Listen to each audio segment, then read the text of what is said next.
Christmas list at Lionel Smith Limited. From our family to yours, Merry Christmas and Happy Holidays. You're watching News 12 live at 5. Continues. It's been more than 2 weeks now since a missing Aiken mother was last heard from. Authorities say 30-year-old Jamila Smith was on the phone with 911 December 2nd, saying she was running from an ex. Then the operator could hear a man telling her to get into a vehicle, a horn honked, and then that call dropped. 34-year-old Daniel Harmon is currently in jail, facing charges of domestic violence and kidnapping in her disappearance. Today, Jamila Smith's family is calling for more to be done in the search for Jamila. Our Audrey Dickerber is live in our newsroom. And Audrey, walk us through what they had to say. Some of Jamila's family feels the Aiken County Sheriff's Office isn't doing enough to find her and have doubled the reward to $10,000 for anyone who has any information. They're calling on SLED and the FBI to take over and remove the Aiken County Sheriff's Office from the investigation. The Aiken County Sheriff's Office told us today that SLED is involved with the investigation and searches have taken place to try and find Jamila, including one today. The family is having an extremely difficult time and has been trying to take matters into their own hands by having their own searches and doing everything they can to find her or any possible answers. Millie, if you're still there, if you can still do whatever you can, just know that we're not going to stop until we find you. We're not going to stop, and we're going to keep pressing and keep pressing and keep pressing until we get answers, until we get what we need to get closure. It's the unknown that is hurting Jamila's family, friends, and children the most, especially with the holidays coming up. The Sheriff's Office says to call if you have any information related to the case that could help them find Jamila. All right, thanks for following this story, Audrey. We know a lot of people missing her. It's especially difficult this time of year. Absolutely, especially around the holidays. We'll look forward to more coverage on this. Thanks, Audrey. Or you just bet. All right, thanks, Raleigh. A Columbia County deputy has been fired and is now facing charges tonight. Savannah police say 33-year-old David Brassel and his wife were visiting the area when they got into an argument yesterday. According to the incident report, Brassel's wife told police he was intoxicated and the fight turned physical. He's now facing 1 count of simple battery and 1 count of obstructing a person making a 911 call. The Sheriff's Office says Brassel was with the office for 8 years and most recently worked the patrol division. Investing in your child's education, the governor announcing bonuses and security grants. Our State House reporter Abby Kasoris says that the governor says that they've never been able to do something like this before. The House Appropriations Chair says the state is rolling in dough with a $10 billion surplus. Now is the time to invest in public education with one-time $1,000 bonuses for school employees, as well as a $45,000 grant for school security upgrades. Given how hard these men and women have worked to serve Georgians during the pandemic, to help keep our communities safe, and to make state government more streamlined and efficient, this seems wholly appropriate to me. Governor Brian Kemp announcing a one-time $1,000 bonus for more than 300,000 teachers and support staff, including cafeteria workers, bus drivers, and mental health counselors. This will give every school in our state, from Bainbridge to Blue Ridge, the funding to secure their buildings and keep students safe and give parents and teachers the utmost peace of mind. Republican state leaders, including Speaker John Burns, says the state's $10 billion surplus is best spent trying to keep educators from leaving. According to a burnout report from the Georgia Department of Education, nearly half of Georgia teachers leave after 5 years. Teachers say money is a concern, but not their top concern. But it is nice for our employees to be recognized, and we all could use some extra money. Lisa Morgan with the Georgia Association of Educators says it's a short-term morale boost, but she is hopeful the state will make a long-term investment, boosting the state's starting pay for teachers as it remains one of the lowest in the country, and adjusting the state's quality basic education formula last changed in the 1980s, including security upgrades. I think it's also important that when we're talking about school security, that we don't look for the Band-Aid solutions, but that we look for the solutions in our communities. The question on a lot of educators' minds, when will they receive this bonus? The governor's office says that the money has already been distributed. They expect those bonuses could be sent out by the end of December. In Atlanta, I'm Abby Kasoris. Well, as the I-20 bridge replacement project now surpasses the 4-year mark, many of us are wondering how much longer will that take? Well, according to GDOT, we are nearing the end of that project. Right now, crews are finished pouring the final part of the bridge. Once finished, the new bridge will open up more shoulder space and extra lanes to alleviate traffic and congestion in the area. I met with Georgia DOT about the light we're now seeing at the end of the tunnel. At the end of the day, we would have liked things to go a little bit faster, but we feel like they've picked up at the end of this year, and we're finally getting close to the final step. And all new tonight on News 12 at 6 o'clock, we'll break down how much longer you can expect to see crews out there before that work is finished. I think we're all happy about that. Breaking news live at 5. You're taking a live look now over in Calhoun County. This is where a missing 6-year-old girl and her father were just found dead. The two were last seen Saturday around noon. And now we're learning that both the 6-year-old and her 42-year-old father, Jason Murph, were found near exit 136 off I-26, about 100 yards from a vehicle. It's believed that they were involved in an accident. Authorities continue to investigate there tonight. Of course, we'll keep you updated as we learn more here from the scene. Today, Georgia Congressman Rick Allen and House Committee on Oversight Chairman James Comer met to discuss President Biden's impeachment inquiry. Last week, Republicans voted unanimously to launch a formal impeachment inquiry into the president, citing his son's legal troubles and foreign business dealings. Republicans claim the White House has stonewalled their investigations. That's what this investigation is about. Is Joe Biden compromised because of the millions of dollars that his family received? So we passed impeachment inquiry because this administration continues to obstruct our investigation. Democrats accuse conservatives of playing politics to enact revenge on behalf of twice impeached President Trump. Well, buns, braids, and ponytails. Just ahead, a Georgia dad is helping others connect with their daughters through hairstyles. We'll show you how coming up next. Riley?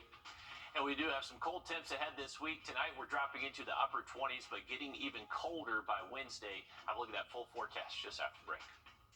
Time and to get back close to 60. Right now, Christmas Day, we do have the chance for a few showers. All right, thanks, Riley. A Georgia father is paving the way for other dads after stepping in to do his daughter's hair to quickly realize he had no idea what he was doing here. He says he couldn't find any resources to figure it out either. Yeah, right. So he took the step to publish his own book, teaching dads this very important skill. Amanda Rose shows us how it turned into a bonding experience for him and his daughter.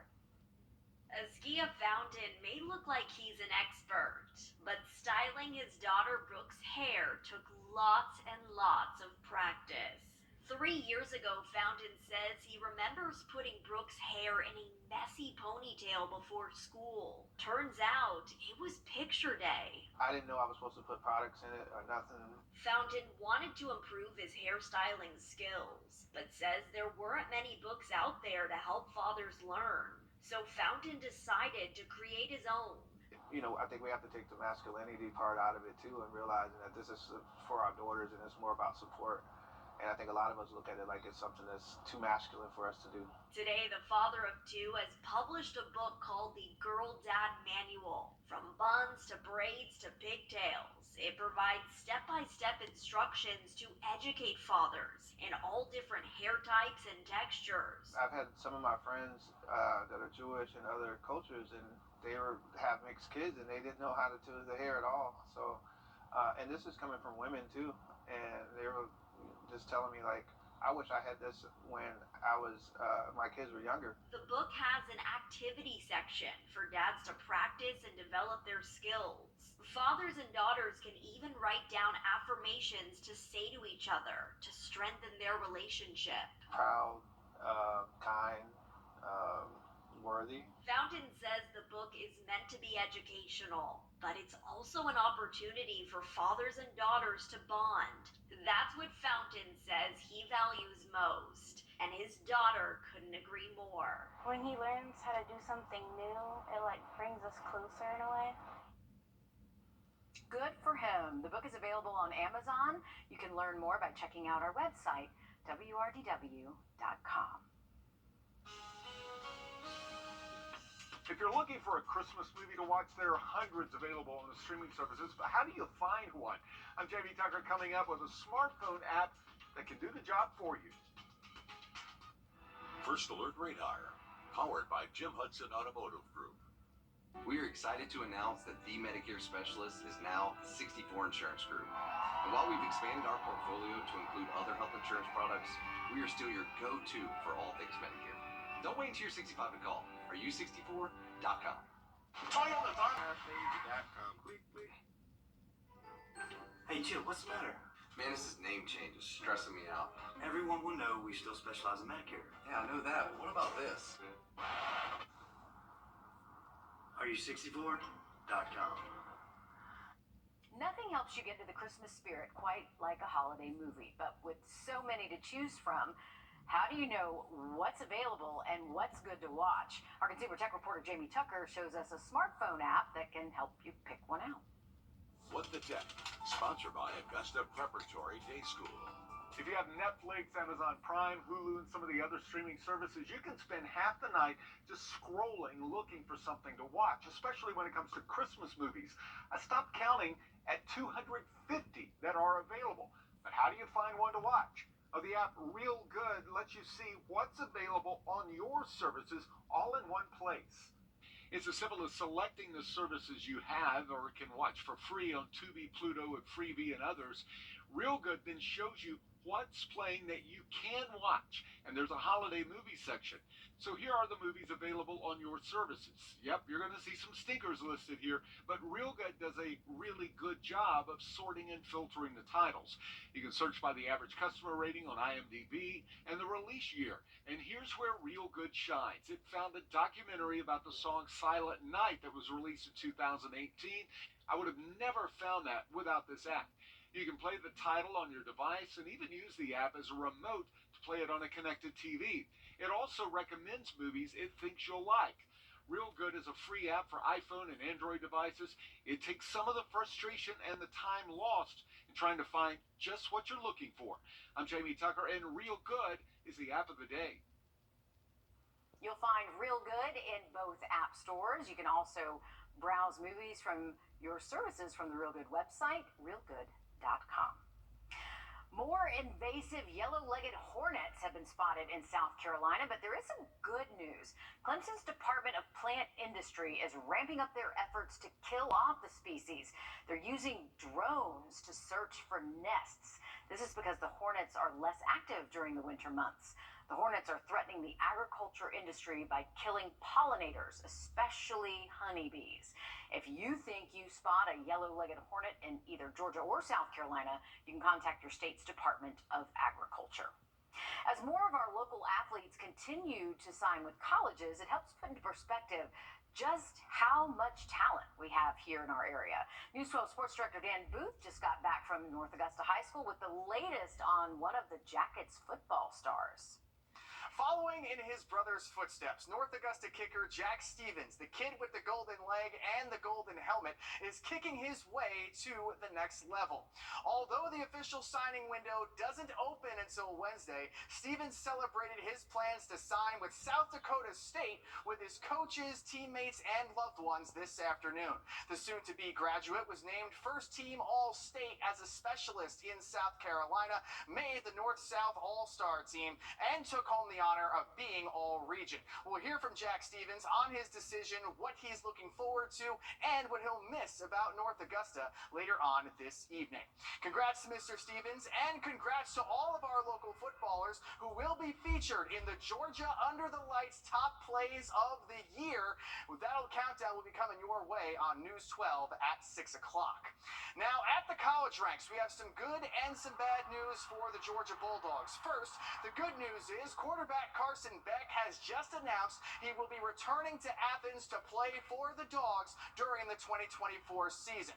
The bad news is, shortly after Beck announced his plans to return, the top quarterback recruit in the nation, Dylan Raiola, decided to flip his commitment from Georgia to the University of Nebraska. Raiola is the number 2 overall ranked high school football player in the class of 2024, according to 24/7 Sports. All right, thanks for that, Dan. A lot of changes there happening in the sports world. We do got some cold and dry conditions over the next couple of days, but we are tracking a better chance of rain late in that 7-day forecast. Have a look at it just after the break. If you've been hurt in a car wreck, what are you waiting for? Call George Sink Injury Lawyers at all nines now. The sooner you call, the sooner they can help. George Sink Injury Lawyers has the experience to help you get your money faster. If you've been hurt in a car wreck, call all nines. Find your present. Happy holidays. An anonymous donor out of Massachusetts is giving the Salvation Army 2 wedding rings. A wedding band and engagement ring were found in a red kettle outside of a supermarket. The rings are worth an estimated $1,500. There was also a note inside the kettle that read, "This ring is being given in love for a second time, like the first time. I hope that this ring will bring joy and make a difference." The note also quoted the Bible verse, John 3:16. How great is that, Riley? That is fantastic. One of those heartwarming stories you love to hear this time of year, and hopefully that ring can find a second home and bring those people some love. Good stuff I there. hope it does. Absolutely. We got some clear skies overhead. If you are stepping out this evening, bundle up. Pretty cold temps ahead. Will likely be in the 40s here the next hour or so. Currently mid-50s still being reported out at Bushfield. But as we continue into tonight, we'll most likely see low temps down below freezing. Waking up in the upper 20s as you head up to the bus stop tomorrow morning. We are going to see a lot of sun tomorrow. It's not going to warm us up too much. Heading home from school, high temperatures likely will stay in the 40s for high temps out there on Tuesday. So well below average for this time of year. Staying generally clear though, we are going to bring in a cold front tonight. That's just going to bring us a little bit of a steady breeze overnight, but just expecting these temperatures to remain below average over the next several days. Wednesday morning, we could get as low as 21 degrees away from the city, so very cold temps, and some of the coldest air we've actually seen all season long. We'll still be in the 20s waking up early Thursday, and then rolling into the weekend, you can see our temperatures start to turn more seasonal. Right now, it does look like we do stay dry Christmas Eve, but heading into Christmas Day, next rainmaker unfortunately showing up, so that's our next chance for rain, and we'll keep an eye on it all week long. All right, sounds good. Thanks, Riley. And thanks for joining us for News 12 Live at 5. News 12 at 6 o'clock is coming up next. And make sure you bring your pets in tonight. Check on their water bowls, because their water bowls could freeze. We want to take care of our furry friends this time of year. On air and online, News